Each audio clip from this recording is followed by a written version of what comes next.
முதலாவது ஜனாசா எரிக்கப்படுகிற போதே ஜனாசாவை எரித்து விடாதீர்கள் என்று முழு சமூகமும் கதறியது. உலக சுகாதார மையம் ஜனாசாக்களை அடக்க முடியும், பூமிக்கடியிலே தண்ணீரிலே வைரஸ் பரவாது என்று அடித்து சொன்னது. அப்பொழுதும் அவர்கள் அதற்கு இணங்கவில்லை. முழு சமூகத்தையும் கிடைத்த வாய்ப்பை பயன்படுத்தி பழிவாங்கி கொண்டிருந்தது கோட்டாவினுடைய அரசாங்கம். අනිල් ජයසිංහ කවුද? අනිල් ජයසිංහ තමයි ගෝඨාභය රාජපක්ෂගේ ජනාධිපතිවරයා මේක ආදානය කරන්න ඕනේ කියලා කියනකොට එදා මාධ්‍ය ප්‍රකාශකතුමා. අද එතුමා සෞඛ්‍ය අමාත්‍යාංශයේ ලේකම්. ஜனாசாக்கள் எரிக்கப்படுகிற போது முக்கியமான தீர்மானத்தையே இவர்தான் எடுக்கிற இடத்தில் அதிகார வட்டத்தில் அதிகாரிகள் என்கிற இடத்துல இருந்தாரு. எதிர்காலத்திலும் எக்காலத்திலும் அவசர கால சட்டத்தின் கீழே சிறுபான்மை சமூகத்தின் மத உரிமைகளை பறிக்க முடியாதவாறு சட்ட ரீதியான பாதுகாப்பான சட்டங்கள் உருவாக்கப்பட வேண்டும் என்பதையும் இந்த அரசாங்கத்திடம் நாங்கள் வலியுறுத்துகின்றோம். தற்போதைய அனுர அரசாங்கத்திற்கு இந்த விவகாரத்தில் நாம் நன்றி சொல்ல கடமைப்பட்டிருக்கிறோம்.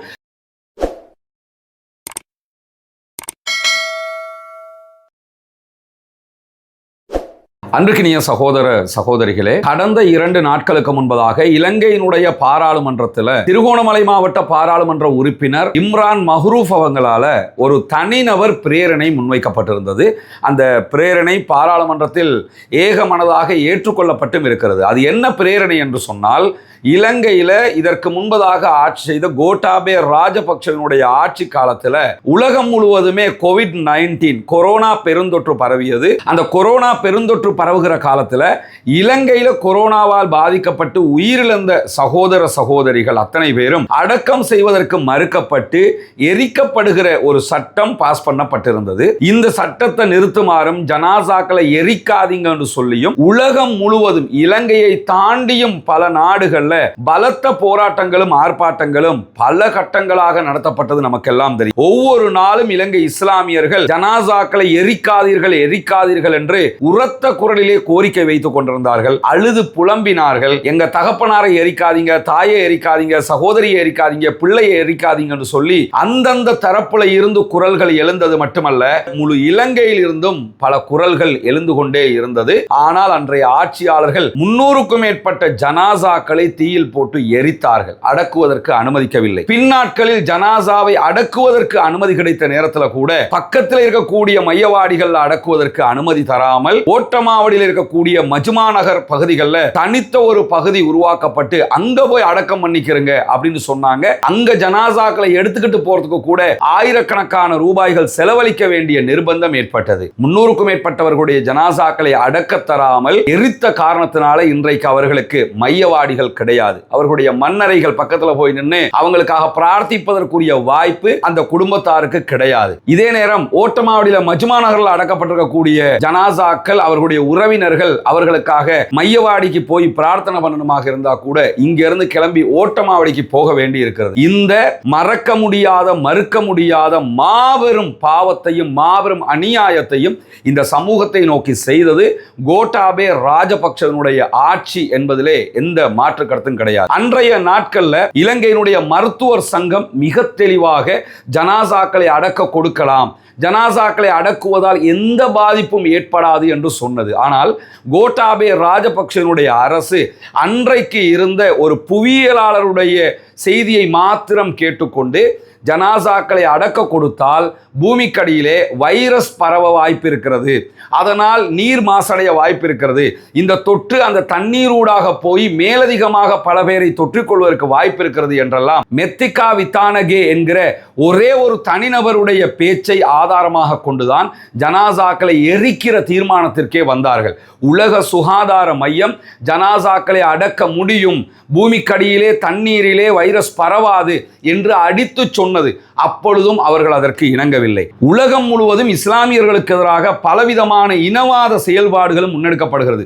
அண்டைய நாடாக இருக்கக்கூடிய மியான்மர்ல கூட இஸ்லாமியர்களுக்கு எதிராக ரோஹிங்கிய முஸ்லிம்களுக்கு எதிராக சொல்லொணா துன்பங்கள் உண்டாக்கப்பட்டு கொண்டிருக்கக்கூடிய சூழல்லையும் அன்றைய நாட்களில் மாபெரும் அநியாயங்கள் நடந்த சூழல்லையும் அவங்க கூட ஜனாசாக்களை எரிக்கிற இடத்துக்கு போகல. ஆனால் கோட்டாபய ராஜபக்சனுடைய அரசு ஜனாசாக்களை எரித்தே தீர்வோம்னு இந்த மெத்திகா வித்தானகேயினுடைய ஒரே ஒரு ஸ்டேட்மெண்ட்டை வச்சுக்கிட்டு இந்த முடிவை எடுத்தாங்க. வைரஸோடு தொடர்புடைய மாபெரும் அறிஞர்கள் இலங்கையிலே இருக்கிறார்கள், அவர்கள் அத்தனை பேரும் ஜனாசாக்களை அடக்க கொடுக்கலாம் என்று சொன்னார்கள். டாக்டர் நீலிகா மலவிகே மிக தெளிவான, உலகம் அறிந்த, பல கட்டங்களில் சர்வதேச விருதுகளை வென்ற வைரஸ் தொடர்பான ஆய்வாளர் நீலிகா மலவிகே பல கட்டங்களில் ஜனாசாவை அடக்க கொடுக்கலாம், அதனால் எந்த பாதிப்பும் வராது என்று அடித்து சொன்னார். ஆனால் அவருடைய பேச்சை அன்றைய அரசுகள் காது கொடுத்து கேட்பதற்கு தயாராகவில்லை. பபா பலிகேவதனை அடித்து சொல்லிக்கிட்டு இருந்தார். டாக்டர் நிஹால் அபேசிங்க மிக தெளிவாக சொல்லிக் கொண்டிருந்தார். அன்றைய நாட்களில் கோட்டாபே அரசாங்கத்தில் இருந்த எம்பிக்களில் ஒருவர் தான் ப்ரொஃபசர் திஸ்ஸ விதாரண. அவங்க ப்ரொஃபசர் திஸ்ஸ விதாரண இலங்கை வரலாற்றில் இளம் வயதிலேயே வைரஸ் தொடர்பான மாபெரும் அறிவாளியாக, அறிஞராக உருவெடுத்தவர். பிரித்தானியா எங்க நாட்டிலேயே நீங்க இருந்துக்கிறங்க, உங்களுக்கு தேவையான எல்லாத்தையுமே நாங்கள் தர்றோம்னு சொல்லி கூட இல்லை நான் என் நாட்டுக்கு சேவை செய்யணும்னு சொல்லி பிரித்தானியாவில் படித்துவிட்டு மீண்டும் இலங்கைக்கு வந்து பல சேவைகளை முன்னெடுத்தவர். அவர் அன்றைய நாட்களில் SLPP-யினுடைய தேசிய பட்டியல் எம்பியாக பாராளுமன்றத்தில் இருந்தார். அவர் பாராளுமன்றத்தில் ஆளும் கட்சியின் எம்பியாக இருந்துகிட்டே ஜனாசாக்களை அடக்க கொடுக்கலாம், அதனால் எந்த பாதிப்பும் வராது என்று அடித்து சொன்னார். ஆனால் ப்ரொஃபசர் திஸ்ஸ வித்தாரணவனுடைய கருத்துக்களை கூட காது கொடுத்து கேட்பதற்கு தயாராகவில்லை அன்றைய அரசு.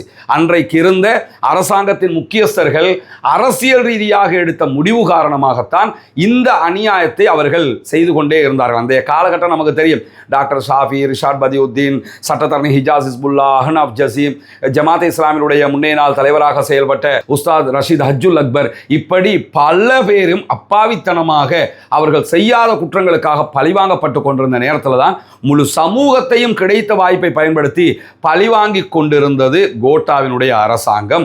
இந்த நிலையில தான் இம்ரான் மஹ்ரூப் பாராளுமன்ற உறுப்பினர் அவர்களால் பாராளுமன்றத்திலே மிக அழகான, மிக முக்கியமான ஒரு தீர்மானம் கொண்டு வரப்பட்டிருக்கிறது. அது என்ன தீர்மானம் என்று சொன்னால், சென்ற காலத்திலே கொரோனா பெருந்தொற்று நிலவிய காலப்பகுதியில் ஒருதலைப்பட்சமாக வலுக்கட்டாயமாகவும் முஸ்லிம் மக்களின் ஜனாசாக்கள் தகனம் செய்தமை தொடர்பாக விசாரிப்பதற்கான ஆணைக்குழு ஒன்றை நியமித்தல் தொடர்பான பிரேரணை என்னால் முன்வைக்கப்படுகின்றது. கொரோனாவால் பாதிக்கப்பட்ட, COVID-19 பாதிக்கப்பட்டவர்களுடைய ஜனாசாக்களை அடக்க முடியாது, எரிக்கத்தான் வேண்டும் என்கிற இந்த தவறான முடிவை எடுத்தது யார்? இவர்களுக்குரிய ஆலோசனைகளை கொடுத்தது யார்? இதன் பின்னணியில் செயல்பட்டவர்கள் யார்? இது அத்தனை விவகாரங்களையும் ஆராய்ந்து இந்த தவறான முடிவெடுத்தவர்களுக்கு எதிராக சட்டம் தன் கடமையை செய்ய வேண்டும் என்பதற்காக ஒரு ஆணைக்குழுவை அமைக்க வேண்டும். அந்த கமிஷனுக்கு ஓய்வு பெற்ற முன்னே நாள் உயர்நீதிமன்ற நீதியரசர் ஒருவரை தலைவராக நியமிக்க வேண்டும். ஒரு குழுவை அமைத்து இது தொடர்பான மொத்த விவகாரங்களும் ஆராயப்பட வேண்டும் என்கிற தீர்மானத்தை தான் தனிநபர் பிரேரணையாக அவர் பாராளுமன்றத்தில் முன்வச்சிருந்தார். நமக்கெல்லாம் தெரியும், இலங்கை வரலாற்றில் வெறும் 20 நாளேயான பிறந்த பச்சிலம் குழந்தையினுடைய ஜனாசாவை கூட எரித்தார்கள். அந்த குழந்தையினுடைய தகப்பனார் அழுது புலம்பினார், கெஞ்சி கதறினார், என் பிள்ளைய தந்துருங்கன்னு சொல்லி சொன்னார். கடைசி வரைக்கும் தரல. முதலாவது ஜனாசா எரிக்கப்படுகிற போதே ஜனாசாவை எரித்து விடாதீர்கள் என்று முழு சமூகமும் கதறியது. அப்பொழுதும் விடவில்லை. இவ்வளவு அநியாயம் செய்தவங்களுக்கு எதிராக இதுவரைக்கும் சட்டம் பாயவில்லை.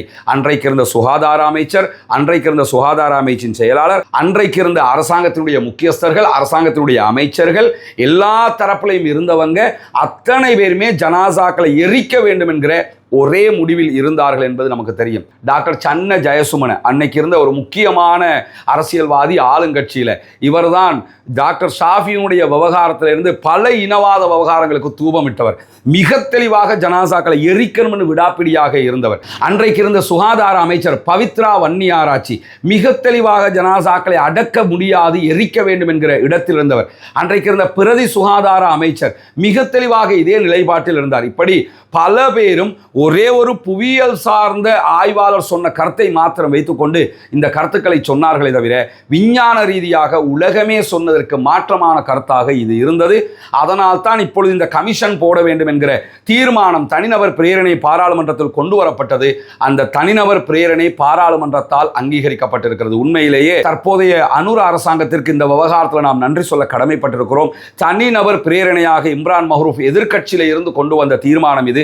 அந்த தீர்மானம் தீர்மானத்தை ஏக மனதாக அங்கீகரித்திருக்கிறார்கள். இதற்கான அடுத்த கட்ட செயல்பாடுகள் முன்னெடுக்கப்பட வேண்டும். கமிஷன் அவசரமாக போடப்பட வேண்டும். அந்த கமிஷன் விசாரணைகளை தொடங்க வேண்டும். காயப்பட்டவர்கள், மன உளைச்சலுக்கு உள்ளானவர்களுக்கு அதுதான் நீதியை பெற்றுக் கொடுக்கும். இந்த தீர்மானம் கொண்டு வரப்பட்ட நேரத்தில் பாராளுமன்ற உறுப்பினர்கள் பல பேரும் எழும்பி தங்களுடைய கருத்துக்களை அந்த இடத்துல சொன்னாங்க. அதிலே சொல்லப்பட்ட மிக முக்கியமான ஒரு செய்தி தான், அனுரகுமார திசாநாயக்கினுடைய இந்த அரசுல கூட சுகாதார அமைச்சின் செயலாளராக இன்றைக்கு இருக்கிற அனில் ஜெயசிங்க தான் அன்றைக்கும் சுகாதார அமைச்சினுடைய செயலாளராக இருந்தார். අනිල් ජයසිංහ කවුද? අනිල් ජයසිංහ තමයි ගෝඨාභය රාජපක්ෂගේ ජනාධිපතිවරයා මේක ආදානය කරන්න ඕනේ කියලා කියනකොට එදා මාධ්‍ය ප්‍රකාශකතුමා. අද එතුමා සෞඛ්‍ය අමාත්‍යාංශයේ ලේකම්. ஜனாசாக்கள் எரிக்கப்படுகிற போது முக்கியமான தீர்மானத்தையே இவர்தான் எடுக்கிற இடத்தில் அதிகார வட்டத்தில் அதிகாரிகள் என்கிற இடத்துல இருந்தார். எனவே அனில் ஜெயசிங்க எப்படி இந்த பதவியில் இருக்க முடியும், அவரை நீங்க வச்சுக்கிட்டு எப்படி இந்த மாதிரியான செயல்பாடுகளை முன்னெடுக்க முடியும் என்கிற கேள்விகள் எல்லாம் எழுப்பப்பட்டது. இந்த கேள்வியில் 100% நியாயம் இருக்கிறது என்பதிலும் எந்த மாற்று கருத்தும் கிடையாது. எனவே இந்த ஜனாசா அநியாயமாக எரிக்கப்பட்டமை தொடர்பான கமிஷன் அமைக்கப்பட வேண்டும் என்கிற தீர்மானம் வெற்றி அடைந்திருக்கிறது. கமிஷனை அரசு உடனடியாக அமைக்க வேண்டும். ஜனாதிபதி அனுரகுமார் திசாநாயக்க அவர்கள் இதற்காக முன்வந்து உடனடியாக செயல்பட வேண்டும். அவருடைய கேபினட் இதற்காக முன்வந்து செயல்பட வேண்டும். ஆளும் கட்சியில் இருக்கக்கூடிய முஸ்லிம் எம்பிக்கள் இதற்கான வலியுறுத்தலை கொடுக்க வேண்டும். இந்த கமிஷன் உடனடியாக அமைக்கப்பட்டு அதிலே விசாரணைகள் நடத்தப்பட்டு பாதிக்கப்பட்டவர்களுக்கு உடனடியாக நிவாரணம் வழங்கப்பட வேண்டும். இம்ரான் மஹ்ரூப் அவங்களுடைய கோரிக்கையில 2 விவகாரங்களை ரொம்ப அற்புதமாக சொல்லியிருந்தார். ஒன்று, பாதிக்கப்பட்டவர்களுக்கு நிதி நிவாரணம் கொடுக்கப்பட வேண்டும். யாரெல்லாம் ஜனாசாக்கள் அநியாயமாக எரிக்கப்பட்ட குடும்பமாக இருக்கிறார்களோ அவர்களுக்கு நிதி நிவாரணம் கொடுக்கப்பட வேண்டும். அதே நேரத்தில் உளவியல் ரீதியாக அவர்களுக்கு நிவாரணம் வழங்கப்பட வேண்டும். உளவியல் நிவாரணத்தையும் வழங்குவதற்கான நடவடிக்கையை எடுக்க வேண்டும் என்பதையும் இந்த உயரிய சபையிலே நான் கேட்டுக்கொள்ளுகின்றேன் என்கிற ஒரு கோரிக்கையை முன்வைத்திருந்தார். ஏன்னா அது மிகப்பெரிய ஒரு மன அழுத்தமாக அவங்களுக்கு இருக்கும். அதற்கும் அவர்களுக்கு தீர்வு வழங்கப்பட வேண்டும் என்கிற கோரிக்கையை அவர் தன்னுடைய தீர்மானத்தில் முன்வைச்சது மட்டுமல்லாம எதிர்காலத்திலும் எக்காலத்திலும் அவசர கால சட்டத்தின் கீழே சிறுபான்மை சமூகத்தின் மத உரிமைகளை பறிக்க முடியாதவாறு சட்ட ரீதியான பாதுகாப்பான சட்டங்கள் உருவாக்கப்பட வேண்டும் என்பதையும் இந்த அரசாங்கத்திடம் நாங்கள் வலியுறுத்துகின்றோம். உண்மையிலேயே எல்லா இனங்களையும் சேர்ந்த சிறுபான்மை தலைவர்கள், சிறுபான்மை எம்பிக்கள் அத்தனை பேரும் ஒன்றிணைந்து முன்வைக்க வேண்டிய ஒரு கோரிக்கையாக இந்த கோரிக்கை இருக்கிறது. அதிகாரம் கையில் கிடைத்து விட்டது, ஜனாதிபதியாக ஆகிட்டோம், பெரும்பான்மை மக்களுடைய வாக்குகளால் ஜனாதிபதி ஆகியிருக்கிறோங்கிறதுனால சிறுபான்மை மக்களுக்கு நான் அநியாயம் செய்வேன், என்ன தட்டி கேட்கறதுக்கு யாரும் இல்லை, நான் சொல்றது எல்லாமே கெசட்டு தான், எங்கிட்ட எவன் கேள்வி கேட்க முடியும் என்று கோட்டாபே ராஜபக்ஷ எப்படி ஃப்ரௌனுடைய ரேஞ்சுக்கு தன்னை நினைச்சுக்கிட்டு அநியாயங்கள் செய்வதற்கு தலைப்பட்டாரோ அப்படியான நிலைக்கு ஒரு ஆட்சி பீடத்திற்கு யார் வந்தாலும் அவர்கள் நினைத்தாலும் இந்த மாதிரி அநியாயங்கள் செய்ய முடியாத அளவுக்கு சட்ட திருத்தங்கள் கொண்டு வரப்பட வேண்டும். இலங்கையினுடைய தற்போதைய ஆளும் அரசு பல சட்ட திருத்தங்களை கொண்டு வந்து கொண்டிருக்கிறார்கள். அந்த அடிப்படையில் சிறுபான்மை மக்களுடைய உரிமைகளையும் சிறுபான்மை மக்களுடைய மத உரிமைகளையும் பாதுகாக்கிற சட்ட திருத்தங்களையும் கொண்டு வர வேண்டும் என்பதும் எங்களுடைய மிக பெரும் எதிர்பார்ப்பாக இருக்கிறது. பொறுத்திருந்து பார்ப்போம் என்னவெல்லாம் நடக்கிறது என்பதை. சிறப்பான ஒரு தீர்மானத்தை பாராளுமன்ற உறுப்பினர் இம்ரான் மஹ்ரூப் கொண்டு வந்திருக்கிறார். அவருக்கு அல்லாஹு தஆலா அருள் புரிவானாக. வாகிறது அல்ஹம்துலில்லாஹி ரப்பில் ஆலமீன்.